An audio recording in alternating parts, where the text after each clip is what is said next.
రాళ్లపాటి గ్రామంలో అక్టోబర్ 2వ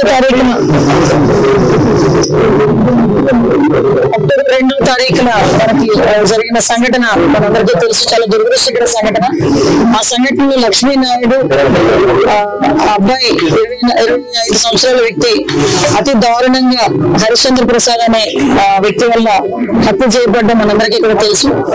నిజంగా దురదృష్టకర సంఘటన అంటే ఒక చిన్న ఆర్థిక లావాదేవీల మధ్యలో డబ్బులు అడిగేదానికి మధ్యలో జరిగిన గొడవలో అతి పైశాచికంగా చెప్పాలంటే బ్రూటల్ గా ఒక ప్లాన్ ప్రకారం ఆ అబ్బాయిని చంపడం అనేది మనందరం కూడా చూస్తున్నాం. ఇన్ఫర్మేషన్ తెలుసుకున్న వెంటనే పోలీసులు ఇమీడియట్ గా ఆ అబ్బాయిని మనం పట్టుకుని వాళ్ళ రిమాండ్ కూడా పంపించడం జరిగింది. ఈ హత్య జరిగిన సందర్భంలో హరిశ్చంద్ర ప్రసాద్ వాళ్ళ తండ్రిని కూడా అదుపులోకి తీసుకుని అతను కూడా ప్రయోగం చేస్తున్నారు, అతను కూడా హత్యకు ప్రేరేపించారు అనే సంగతి తెలుసుకుని తండ్రిని కూడా ఇమీడియట్ గా కస్టడీలోకి తీసుకుని వాళ్ళిద్దరిని కూడా ఇప్పుడు రిమాండ్ కి పంపించడం జరిగింది. ఈ హత్య కేసుని సమగ్రంగా విచారణ జరిపించడమే కాదు, ఎక్కడ కూడా ఎటువంటి ప్రలోభాలకి లొంగకుండా, ఎక్కడ ఎటువంటి ఇబ్బందులు కలగకుండా ఎవరైతే బాధిత మహిళ ఎవరైతే ఉన్నారో తనకి న్యాయం జరిగే క్రమంలో ఈ రోజు గవర్నమెంట్ చర్యలు తీసుకునే విధంగా కేసు కూడా కట్టడం జరిగింది.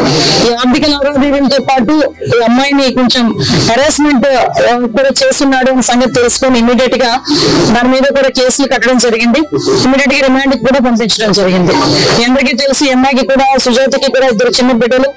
ఆ అమ్మాయికి కూడా 1 సంవత్సరం ఆడపిల్ల, ఇంకొక 4 సంవత్సరాల ఆడబిడ్డ. అయితే ఈ హత్య జరిగేటప్పుడు లక్ష్మీనాయుడుతో పాటు వాళ్ళ తమ్ముడైన పవన్, అదేవిధంగా చిన్నతండ్రి కొడుకైన భార్గవ్ ఇద్దరు కూడా తనతో పాటు ఆ బండి మీద ఉండటం కూడా మనందరికీ తెలుసు. వాళ్ళిద్దరు కూడా ఈ రోజు ఇంజరీస్ అయ్యి వాళ్ళందరూ గాయపడి ఈ రోజు గుంటూరు హాస్పిటల్లో ఈ రోజు అక్కడ ఉండటం కూడా జరిగింది.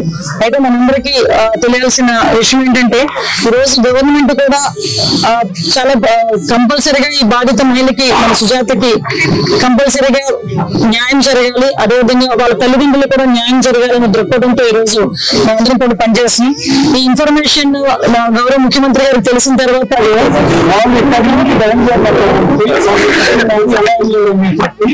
వాళ్ళకి సమాచారం తయారయ్యారని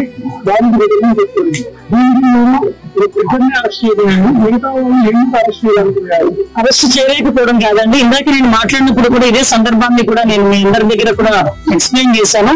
ఏదైతే అబ్బాయి ఒక్కడు వెళ్ళాడా, అబ్బాయికి ఎవరైనా ప్రేరేపించారా, లేకపోతే అబ్బాయి ఎవరైనా హెల్ప్ తీసుకున్నారా, సరిచించుకుంటూ ఎవరైనా హెల్ప్ తీసుకున్నారా అన్న విషయాన్ని కూడా టెక్నికల్ గా మేము ప్రూవ్ చేయాల్సిన అవసరం ఉంది. కాబట్టి ఈ టైం బీయింగ్ తీసుకున్నాం తప్పించి అంతకు మించి వేరే ఎవరిని కూడా రక్షించాల్సిన అవసరం లేదు.